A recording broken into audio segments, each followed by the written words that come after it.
For years since getting this RV, I have been struggling getting the awning clean. Even when I discovered the magic of the Camco telescoping brush wand, I was still getting subpar results.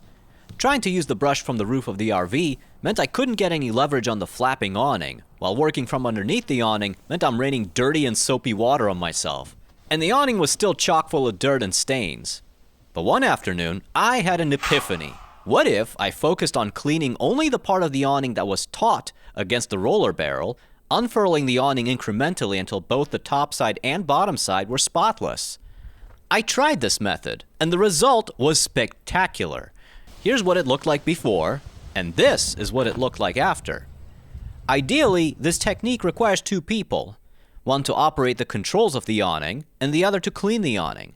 I had Mrs. Bootenwagen on the inside, operating the awning's controls, while I cleaned the roller barrel on the awning with my telescoping brush and car wash shampoo. Every time I completed a section, I'd call out for Mrs. Bootenwagen to unfurl the awning a foot or so.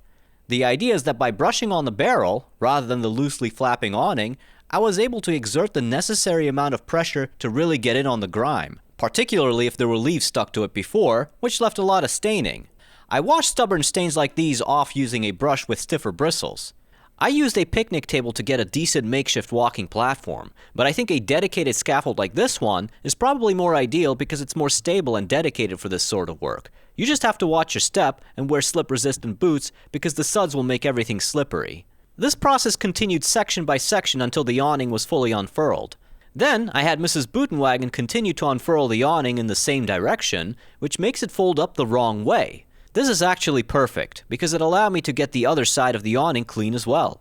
With this, I neither had to stand underneath a deployed awning getting myself rained on, nor did I have to be on the roof of my RV trying to defy the laws of physics of the awning.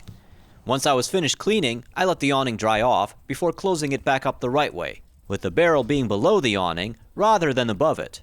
Again, these are outstanding results. I've never been able to get my awning this clean until now. Everything I mentioned in this video, from the brushes and soaps to the scaffolding, are linked in the video as well as the description.